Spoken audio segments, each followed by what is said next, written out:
Bonsoir à toutes et à tous, ravi de vous retrouver pour un nouveau numéro de 85 chrono, week-end de finale, week-end de reprise et puis week-end de surprise. C'est ce que vous allez voir et découvrir tout d'abord dans le sommaire de ce soir. Week-end de finale, je vous le disais, samedi sur l'ultime étape de la saison du côté du Saint-Jean-de-Mont. Les Sables Vendée Triathlon pouvaient aller décrocher le titre de champion de France des clubs, alors que faut-il en retenir?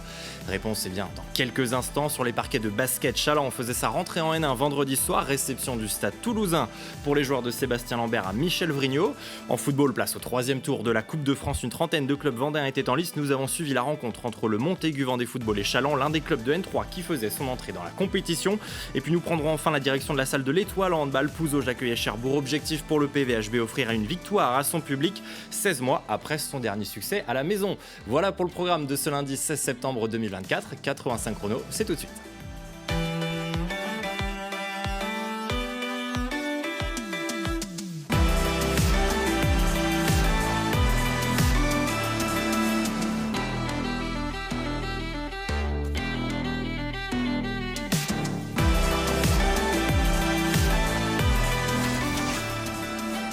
Et nous vous en parlions jeudi soir, ici même en plateau, avec nos invités. Ce week-end était marqué par l'épilogue du championnat de France des clubs de triathlon de D1 et de D2. 5e et dernière étape de la saison à suivre à Saint-Jean-de-Mont. Et cela commençait dès samedi matin à 9h30 avec la course femmes.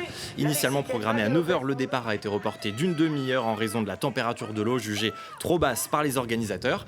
La natation longue de 750 mètres sourit à la Belge d'ici les Moulineaux, Joline, Vermeulen. Les Icènes à la lutte pour le titre avec l'équipe de Poissy mène les débats, mais la partie cyclisme et ses 20 km entre le front de mer et l'avenue de la Forêt rééquilibre la partie. Reste ensuite 5 km de course à pied. C'est là que va s'illustrer la licenciée des Sables Vendée Triathlon, Jeanne Leher, spécialiste de la discipline. Elle qui avait réalisé le 9e temps à la nage et le 11e chrono sur la selle. Un mano à mano qui se profile entre elle et Léma Lombardi qui avait signé une 4e place sur le triathlon olympique cet été à Paris. Et dans ce duel de haut vol, c'est finalement la locale de l'étape, Jeanne Leher, qui s'impose seule sur la ligne d'arrivée avec 8 secondes d'avance sur sa poursuivante. Une belle victoire en cette fin de saison pour l'internationale luxembourgeoise qui a pris quelques instants au micro de Thibaut Grasset. J'étais venue assez chill parce que j'étais vraiment épuisée toute la semaine, donc je savais pas trop à quoi m'attendre et je m'étais dit je vais pas être très actrice de la course. La natation, j'ai dû plonger dans les dernières, mais je pense que tout le monde s'est mis au taquet et dans le dur, alors que moi j'ai vraiment fait progressif. À vélo, j'avoue que j'ai laissé les autres faire. Par contre, à pied, j'ai voulu direct être devant avec les autres et j'ai imposé mon rythme, je me sentais bien. J'étais vraiment contente. J'espère juste que je me suis pas trop employée parce que dans 2 semaines, je suis en Chine et ça va être un olympique, donc ce sera un peu plus dur. Allez, avant de passer à la course homme, un coup d'œil sur le classement justement à l'issue de cette saison pour le championnat de France des clubs de D1 chez les féminines, vice-championne de France. Et bien en 2023, les Sablesses terminent à la 7e position de cette saison 2024, une saison remportée par Poissy devant Issy et Val-de-Grès. Et après la course femmes samedi matin, place désormais bien à 11h à la course homme, une course à fort enjeu pour les Sables Vendée Triathlon puisque les Vendéens pouvaient espérer décrocher la couronne de champion de France dans leur duel face à Liévin, leader à l'aube de cette 5e étape. Sur le même tracé que l'épreuve précédente, Liévin peut notamment compter sur le retour du néo-zélandais Hayden Wild, vice-champion olympique à Paris. Côté Sablé, Pierre Lecor, 4e au jeu, est lui aussi de la partie. Les deux premiers triathlètes à sortir de la partie natation sont Liévinois et Sablé. Le duel annoncé est bien là, place désormais aux 20 km de vélo. Les Sablés sont en bonne position et c'est là que va se jouer la victoire. Ensuite, sur la transition et la course à pied, un groupe de tête se détache et s'affine progressivement. Ils sont 3 pour la gagne. Pierre Lecor des Sables Vendée Triathlon et Dorian Coninx et Tom Richard pour Poissy. Et comme à Quiberon la semaine passée, eh bien, le scénario se répète. Un sprint au final entre ces deux hommes, Dorian Coninx, champion du monde en titre, et Pierre Lecor. Et c'est Dorian Coninx qui va venir souffler la victoire à Pierre Lecor sur la ligne d'arrivée. Les Sablés sont bien positionnés, terminent 2e par équipe de l'étape du jour. Suffisant pour parfaire son retard de points sur Liévin, mais malheureusement insuffisant pour chipper la première place au Pas-de-Calaisien. C'est donc Liévin qui remporte le titre des champions de club de D1. Quelques réactions, c'est au micro de Thibaut Grasset. C'était une course assez intense. La natation a été très difficile avec la transition qui est très longue. On y laisse pas mal de plumes. Derrière, on a réussi à s'organiser un peu à vélo, bien que c'était un peu... Il y avait des temps oui, des temps non. Et on maintient une avance de, je crois, 25 secondes, quelque chose comme ça pour poser le vélo. J'ai essayé de mettre un gros rythme tout le long à pied. J'ai pas réussi à décrocher Pierre, je sais qu'il va très vite au sprint.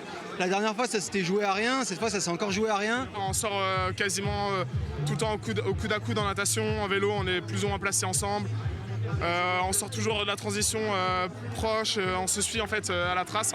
Il est champion du monde en titre, il ne faut pas l'oublier. Voilà, c'est dommage qu'on termine peut-être deuxième cette saison, mais la bataille était belle et voilà, comme ça fait quand même un podium en plus pour les Sables. On avait 3 points de retard, donc on comble les 3 points aujourd'hui avec encore une deuxième place sur le classement étape, mais c'est pas suffisant en fait parce que Liévin a 2 victoires d'étape cette année en début de saison. C'est ce qui fait la différence. Une victoire individuelle chez les filles, une deuxième place individuelle de Pierre, une deuxième place sur l'étape, une deuxième place au championnat de France. Je pense que la saison est plutôt positive quand même. Et puis pour l'instant, on va se satisfaire de ce résultat. Voilà, vous l'avez donc compris, égalité de points à l'issue de cette saison entre Liévin et les Sables d'Olonne sur ce championnat de France des clubs de D1. 90 points pour les 2 formations, mais Liévin ayant remporté 2 des 5 étapes, c'est eux qui terminent sur la plus haute marche du podium.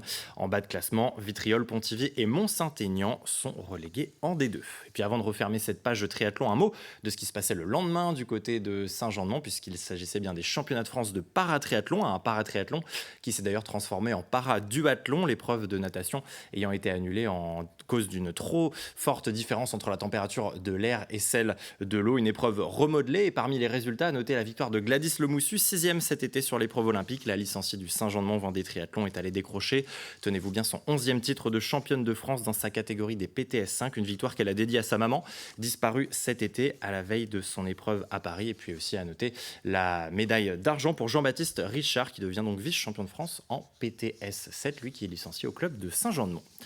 Je vous propose désormais d'ouvrir la page basket de ce soir, la première de la saison. Et après une intersaison chargée, marquée par plusieurs départs de cadres et l'arrivée de nombreux joueurs, le Vendée Challant Basket faisait sa rentrée en National 1 masculine. Vendredi soir, le VCB accueillait Toulouse à la salle Michel Vrignot. Les Toulousains maillot noir prennent le score dans les premiers instants. Alors menés 5-1, les Chalandais vont infliger aux visiteurs leur première claque de la soirée. Un 13-0 matérialisé par l'adresse rapidement retrouvée de Morel. 20-17 pour Chaland après 10 minutes. Après un premier carton plus globalement dominé par les Vendéens, le deuxième rebat les cartes. Le Stade Toulousain est plus adroit au shoot et profite des quelques erreurs chalandaises pour recoller à la marque. Résultat, à la pause, les 2 formations se neutralisent 37 partout. De retour sur les parquets, la deuxième claque de la soirée pour Toulouse. Le Vendée Challant Basket enclenche la vitesse supérieure et étouffe son adversaire dès la reprise. Un troisième carton à sens unique. Challant marque 23 points et n'en concède que 5, 60-42 avant quatrième carton. Le coach Sébastien Lambert gère ses 10 dernières minutes et en profite pour tirer pleinement parti de ses différentes rotations. Bichard et Nikolic règlent une dernière fois la mire face au panier. Challant s'impose donc 76-51 face à Toulouse et inaugure parfaitement sa saison en N1. De la cohérence et une belle marge de progression, c'est ce que retient entre autres l'entraîneur des Vendéens, Sébastien Lambert. On l'écoute, suivi de son homologue toulousain. Réaction recueillie par Thibaut Grasset. C'est jamais facile de commencer à domicile et d'autant plus contre une équipe contre qui on a gagné de 30 points en préparation. Ça sentait vraiment le match piège. Et globalement, on a été sérieux et cohérent défensivement. Et on a produit du jeu ce soir, voilà, donc c'est ce qu'on voulait. Après, on a vu ce soir aussi l'avantage d'avoir une rotation à 10. Parce que on fait la différence dans le temps. Voilà, en troisième, on fait une bonne entame et puis après on lâche plus la prise entre guillemets. On maintient la pression. On a une équipe qui est très complète offensivement et elle doit défendre ensemble. Et ce soir, je trouve qu'on a été cohérent collectivement. On a mis des bonnes intentions. On a mis des intentions de jeu rapide, même si on doit être plus efficace dessus. Voilà, on a fait quelques erreurs en première, mais globalement, on est cohérent sur 40 minutes et c'est ce qu'il faut retenir. Clairement, on va dire, notre première mi-temps, elle est plus que correcte, parce qu'on se partage le ballon, tout simplement. Et en deuxième mi-temps, on fait une bouillie de basket parce que justement, on ne se partage pas la balle. Et la preuve, c'est qu'on tire plus de fois que Chaland. C'est vrai qu'on a 25 ballons perdus aussi, ça ne nous aide pas, mais on va dire globalement, même si défensivement on peut améliorer des choses, on n'en prend que 76 contre une équipe de Chaland qui a une force offensive, mais surtout en attaque, on a oublié de partager la balle. On est en train de construire une équipe, on a été une équipe sur une mi-temps, maintenant il faut l'être sur l'intégralité du match. Et après ce premier succès convaincant, le Vendée Chaland Basket lance donc parfaitement sa saison. Classement anecdotique, bien sûr, vous allez le voir après une journée, mais les Vendéens occupent la première place de leur groupe grâce au panier average de vendredi soir. Et puis de leur côté, les Sables d'Olonne, emmenés par leur nouvel entraîneur François Sens, s'inclinent pour cette rencontre inaugurale du championnat, défaite 97-72 face au CEP Lorient. Les Sablais sont 12e. Et puis un autre championnat qui reprenait aussi ce week-end, c'est la N2 masculine, une division qui concerne cette saison un club vendéen, le Montaigu Vendée Basket Club. La fusion entre le Saint-Georges Montaigu Vendée Basket et le Basket Club Loulésien. Et pour la première de son histoire, le néo-club montacutain est battu à domicile par Brissac-Quincé 82-69 samedi soir. Le MVBC est 12e au classement. Et puisque l'on parle de Montaigu Vendée en basket, je vous propose d'y rester, cette fois pour quelques images de ballon rond. Parmi les clubs en lice au 3e tour de la Coupe de France ce week-end figurait le Montaigu Vendée Football, club de Régional 2. Face à eux, c'est un beau challenge qui se présentait avec la réception du FC Chaland, pensionnaire de National 3, 2 divisions d'écart donc entre les deux équipes. 29e minute, Chaland au corner, la défense des Bleus et Noirs est trop passive et Morricone en profite pour ouvrir le score. 1-0 pour les Chalandais, c'est d'ailleurs le score à la pause. Peu d'occasions à se mettre sous la dent en deuxième période, jusqu'au temps additionnel, coup franc au-delà des 40 mètres, la dernière chance. Ernoult tente de loin, Étienne Métro est lobé, incroyable retournement de situation. Montaigu Vendée égalise, un but partout. Les Chalandais vont pourtant se procurer 2 belles occasions en fin de rencontre, mais sans parvenir à forcer la différence. L'issue va donc se jouer au tir au but et le scénario va être tout aussi renversant. Chaland et Montaigu manquent tous deux leur première tentative dans cette séance de tir au but. Alex Hérault vient mettre Chaland devant 1-0.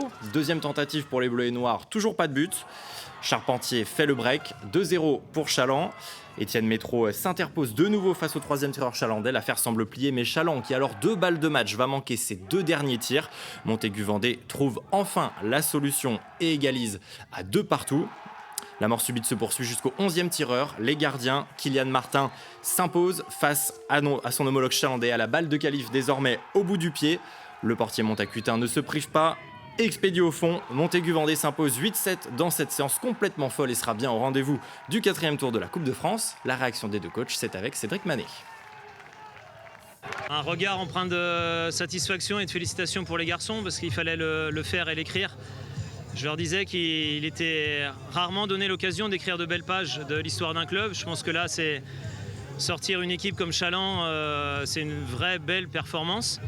Il fallait aussi être lucide jusqu'à la fin et tenir et faire corps pour justement pas concéder ce deuxième but. On savait qu'un seul peut-être pouvait nous suffire pour accéder au tir au but parce qu'il n'y a plus de prolongation. Et donc c'est ce but-là qui a suffi à notre bonheur et notre gardien a fait le boulot aussi derrière. Il y a beaucoup de satisfaction et puis j'ai aimé le corps d'équipe dont ils ont fait preuve pour faire ce qu'ils ont été capables de réaliser. On n'a pas mis les bons ingrédients. Malgré tout, on menait 1-0 et après, j'ai l'impression qu'on s'est endormi un petit peu sur ce but-là en disant que ça le ferait. Et malheureusement, on n'est jamais à l'abri d'une erreur sur un dernier ballon dans la surface.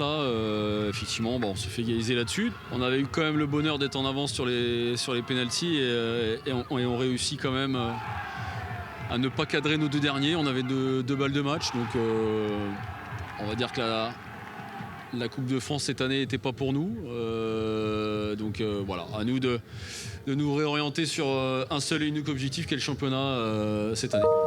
Et parmi les 31 clubs vendéens présents au 3e tour de la Coupe de France, un peu plus de la moitié, 17, se frayent un chemin au tour suivant. Hormis le FC Chaland, les autres clubs de National 3 qui faisaient leur entrée, à savoir Fontenay-le-Comte, la Châtaigneraie et la Roche-ESO, se sortent de leur premier tour. Et puis à noter la qualification du désormais Petit Pousset, Saint-Philbert, la Réorte, la Jaudonnière, pensionnaire de Détroit, après sa victoire au tir au but contre Chavagne, la Rabatelière, un 4e tour qui se tiendra dans 2 semaines, le week-end du 28 et 29 septembre. C'est là qu'entreront en lice les clubs de N2. Et puis justement, en National 2, on jouait ce week-end en championnat. Avant de se retrouver dans le derby dès ce week-end, la Roche-VF et les Herbiers sont allés signer leur premier succès de la saison.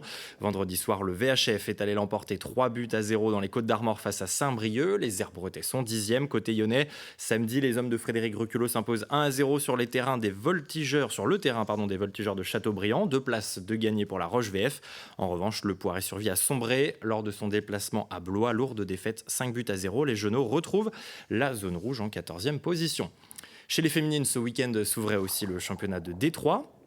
Pour leur premier match de la saison, les Ornésiennes de l'ESO avaient rendez-vous en terre normande face à Quevilly. Les Vendéennes s'inclinent 4-1 et feront leur rentrée devant leur public dès ce week-end à Saint-André-d'Ornay face à Rennes. Et puis autre ouverture de saison, cette fois sur les terrains de rugby. Tout d'abord du côté de la Fédérale 2, hier dimanche, le FC Lyonnais se déplaçait en Ille-et-Vilaine face au Reux. Les hommes de Jérémy Luçon s'inclinent 23-16 pour cette première journée. Rendez-vous désormais dimanche à Desgranges pour y affronter l'équipe de Plaisir. Et puis un cran plus bas en Fédérale 3 à l'heure aussi de la reprise. Pour son entrée en matière, le Rugby Club Sablé recevait Plouzané au stade de la Rue de Lierre. Victoire 17-13 hier après-midi pour les Azurés Blancs. Et puis vous le voyez au classement, les Sablés comptent déjà 14 points. Cela s'explique par le récent forfait de l'équipe de Vitré, tout en bas du classement, qui ne disputera aucun match cette saison en Fédéral 3. Handball à présent, leur dernière victoire à domicile remontait à mai 2023, il y a 16 mois. Autant dire un petit bout d'éternité pour Pouzauges. Relégués cette saison en National 2, les Pouzaugais recevaient Cherbourg samedi soir pour le compte de la deuxième journée, avec l'envie bien sûr d'effacer des tablettes cette statistique et de regagner enfin devant son public de l'Étoile. Normand et Vendéens sont au coude à coude dans ce début de match. Après 5 minutes de jeu, le PVHB prend les commandes et mène 4-3. Le groupe de Steve Berger monte même jusqu'à +4, un matelas conservé au quart d'heure de jeu. En face, la jeune garde cherbourgeoise, équipe réserve du club qui évolue en D2, retrouve des couleurs et n'est plus qu'à une longueur de Pouzauges. 11-10 à 10 minutes de la pause. Les jaunes et noirs qui auraient pu se mettre bien plus à l'abri dans cette première période bouclent tout de même la première période en tête 15-13. Antoine Genot, auteur de 9 arrêts en première mi-temps, laisse sa place à Théo Vandeval dans les cages pouzaugaises et lui aussi va réussir une belle deuxième. La seconde période démarre sur un rythme soutenu qui réussit davantage aux visiteurs du soir. À l'aube des 20 dernières minutes, les Vendéens qui avaient pourtant mené tout le match se font rejoindre, 20 partout. Le PVHB va donc devoir s'employer dans ce tournant du match. Les Vendéens montrent du caractère et viennent étouffer dans l'œuf le sursaut normand. Pouzauges inscrit 5 buts en 6 minutes et remet à distance Cherbourg. Les visiteurs parviendront tout de même à réduire une nouvelle fois l'écart à l'entame du Money Time, mais sans jamais raccrocher le wagon Pouzauget, bien emmené par sa locomotive Andrea Prohaska, meilleur buteur samedi soir avec 9 buts. Pouzauges lance donc sa saison, gagne à domicile, victoire 31-27. Cédric Manet est allé recueillir la réaction des deux entraîneurs en après-match. La grande partie du match, on est devant. Donc je pense que notre victoire allait méritée, parce qu'on mène la plupart du temps du match. Maintenant, on n'a jamais su creuser un écart conséquent pour se mettre à l'abri, on va dire confortablement. C'était une première. Comme toute première, c'est pas facile. Et c'était pas pour nous seulement la première de la saison, c'était la première après notre saison cauchemardesque de l'an dernier. C'était pas un accouchement des plus faciles. Le 20-20, c'est un moment important du match. Et c'est un moment que j'aime aussi beaucoup parce que l'équipe a su rester stable, cohérente, unie et pas dévissée. Et bon, on s'est aussi senti soutenu par tout le monde et ça a fait du bien aux joueurs. On n'a pas su passer devant. Malheureusement, même si on a montré beaucoup d'intensité, je suis assez fier des joueurs sur ce qu'ils ont produit par rapport au premier match. Il y a déjà une belle évolution. Nous, l'objectif était de les amener dans les 15 dernières minutes en étant collés et que la pression vienne un peu sur eux. Voilà, on a partiellement réussi. On reste très jeune, ça s'est vu sur des pertes de balles, des choix un peu discutables. Quelques décisions arbitrales qui ont pesé lourd, je pense, à un moment donné. C'est le jeu, c'est à nous d'être plus forts dans les moments clés pour que ça tourne en notre faveur les prochaines fois. Et un détour par le classement de cette National 1 masculine. Le Pouzauges Vendée Handball prend des points, mais reste en 9e position. Après 2 journées, ce classement reste très homogène puisque 6 formations comptent le même nombre d'unités. Le PVHB aura l'occasion d'enchaîner dès ce week-end à la maison avec une nouvelle réception, cette fois face au SCO d'Angers. Et puis une division au-dessus, mais chez les féminines, on jouait ce week-end la 2e journée de National 1. Première victoire de la saison pour la Roche Vendée Handball qui est allée s'imposer d'une petite longueur, 22-21 sur le parquet d'Angoulême. 3 points de plus et 4 rangs de gagné au classement pour les Lyonnaises qui pointent désormais à la 4e place. Et puis allez, avant de se quitter, 2 informations tout d'abord du côté voile. C'était le dernier rendez-vous de la classe IMOCA avant le Vendée Globe. 20 skippers étaient la semaine dernière du côté de Lorient pour le défi Azimut 2024. Et samedi, c'est Charlie Dalin qui est venu remporter l'épreuve d'endurance, celle des 48 heures en solo dans l'Atlantique. Au départ et à l'arrivée de la ville au Seaport, le skipper de Massif Santé Prévoyance, déjà l'un des grands favoris pour le Vendée Globe, confirme qu'il faudra bien compter sur lui à partir du 10 novembre prochain. Puis en revanche, gros coup dur pour Romain Attanasio qui a dématé vendredi matin. Le chrono est donc désormais lancé pour le skipper de l'IMOCA Fortinet Best Western et son équipe pour remettre un mât et financer cette opération estimée à près de 500 000 €. Et puis un peu plus loin de l'Atlantique, cette fois entre la mer Noire et la mer de Marmara, un petit détour en Turquie où se tenait en fin de semaine dernière le Tour d'Istanbul. Vainqueur de 2 des 4 étapes de la course, c'est le coureur du team Total Energy Mathieu Burgodo qui s'impose en terre stambouliote avec ce succès au classement général. Le Noirmoutrin remporte ainsi à 25 ans la première course à étapes de sa carrière. Voilà pour le tour de l'actualité sportive de ce lundi 16 septembre 2024. Et puisque le sport ne s'arrête jamais sur TV Vendée, vous le savez, on se retrouve dès ce jeudi soir et nous parlerons notamment des prochains championnats de France de modélisme qui auront lieu ce week-end à La Roche-sur-Yon. D'ici là, passez à tous une très belle soirée sur TV Vendée, une belle semaine. On se voit jeudi.